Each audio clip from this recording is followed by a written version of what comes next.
Sequel 121 of the Church of Uganda at 150 years as celebration through history. In this particular sequel, the BATAKA versus Apolo Kaggwa land grabbing Commission of Inquiry proceedings between 1922 and 1923. The hearings were long and fascinating.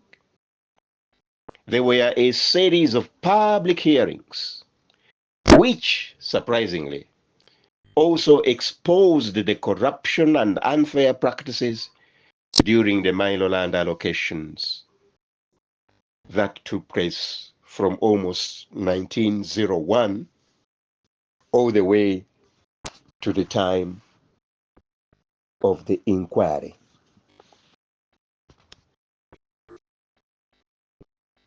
On 27th January 1922, the petitioners and their supporters met, and they strategized to use the hearings to bring down Apolo Kaggwa by revisiting the ugly 1906 notorious Kajubi case against him. They chose Prince Yosia Kyamagwa to give testimony to that effect. I want to warn you that this 1906 Kajubi case involves the exhuming of bones by Apolo Kaggwa of his own Senene clan elders that incurred the anger of both the Lukiko and the British District Commissioner then. As a matter of fact, Apolo Kaggwa was temporarily kicked out of the Senene clan. That was 1906, and he was only allowed back in 1910. Now, these are years where Apolo Kaggwa suffered great embarrassment. But anyway, that was just a footnote.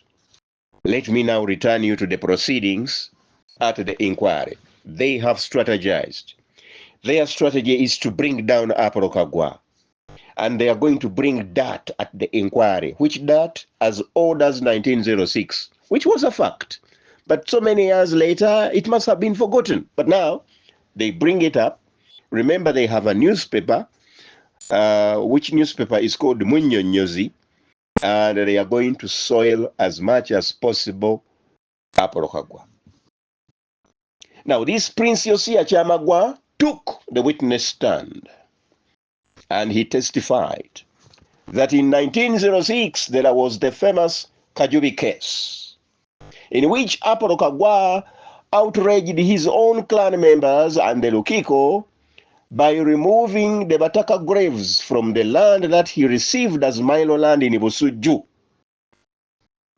Now, that was his own clan land, but for him, Kaggwa was coming from a different route from that of the Ibusuju area. However, his ancestors were there. If you follow the lineage from the root all the way to the top. Now, the clan leader then, in 1906, had admonished Kaggwa. He told him that by digging up the bones, you also dug up your own grandparents, ancestors. He therefore insulted him, this clan leader. He told him, you are a Musoga, born in Bunyoro. Now, that insult, I can assure you, has stuck to date. You find so many people whispering that, you know what, Sir Apolo Kaggwa was a Musoga. That has continued to date, but the insult is as old as 1906 in the famous Kajubi case. Now, Prince Yosia Kyamagwa on the witness stand goes on to say that in 1906, Kaggwa justified his actions before the judge in the Kajubi case by saying that by exhuming the remains of his ancestors, it was not an abomination because the Sekabakas used to do so or used to do the same in the past. Now, that he even tried to justify his actions before the entire Lukiko but they got tremendously angry with him and they forced him to rebury the exhumed bones on the Butaka land in Busuju. That in fact, the Buganda District Commissioner, Stanley Tompkins, could not agree more with what the Rukiko had ordered Sir Apolo Kaggwa to do.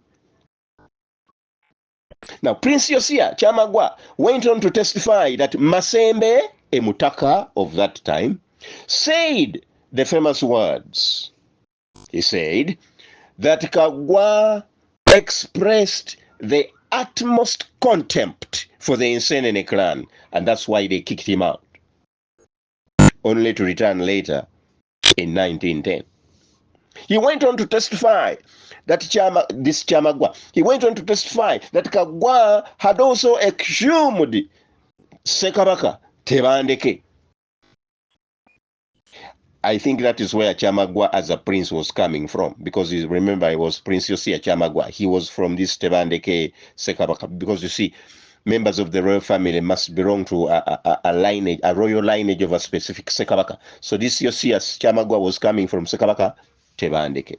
So he went on to testify that he made us exhume the bones of the dead of our relatives, the princes and the princesses who died long ago, and he drove them away from their ancestral burial grounds of Sekabaka Tebandeke. Including the Kabaka Tebandeke was also exhumed, according to this testimony. Now, remember, in a fair trial, a witness, after the main submission, he will always be cross-examined by the defense lawyers. So the Uganda Protectorate lawyers, the Sir Apolo Kaggwa lawyers, had a chance to cross-examine Prince Yosia Chamagwa. And on cross-examination, Chamagwa was found to be lying about the Sekabaka exhumation and the princess and the princess's exhumation of bones. There was no problem with his evidence from the Kajubi case, because that was already documented. It was a matter of bringing facts from that case, so there is nothing he could lie there. But as far as this Sir Apolo Kaggwa exhuming Sekabaka Tebandeke, it was completely found to be a lie. Chamagwa's evidence was found to have been forged, and that the Sabalangira was involved. So you can see the plot was very big. There is the private secretary of the Kabaka, is a petitioner. You had Serwano Kurubia, is a petitioner. They are now joined hands with the Bataka Federation. They want to remove Apolo Kaggwa. They are conspiring. And now who comes in? The Sabalangira, giving wrong evidence, forged evidence. And this was found out. Now, because the Sabalangira was not the one who testified, it's Chamagwa who testified and gave wrong and forged evidence, although he was trying to bring in the Sabalangira. That was not accepted. Instead, the court charged him and found him guilty of telling lies that Apolo Kaggwa exhumed the Sekabaka Tebandeke, and he was therefore sent to jail. He was to serve 2 years in prison. And so, what became of this inquiry? Nothing. Nothing. As you can see, it was even not an inquiry. It was all about getting rid of Sir Apolo Kaggwa. Now, with the destruction of this key witness, the inquiry almost collapsed. So no action was ever taken. No correction of Bataka land was ever done. No wonder the Bataka Federation became the famous opposition of Buganda Kingdom. And they were to remain a problem, as we shall see in almost all the future sequels. There will always be a problem, until one day when the kingdom erupted with violence. So this is an issue that affected the state, and the church could not have simply ignored. May the good Lord bless us all.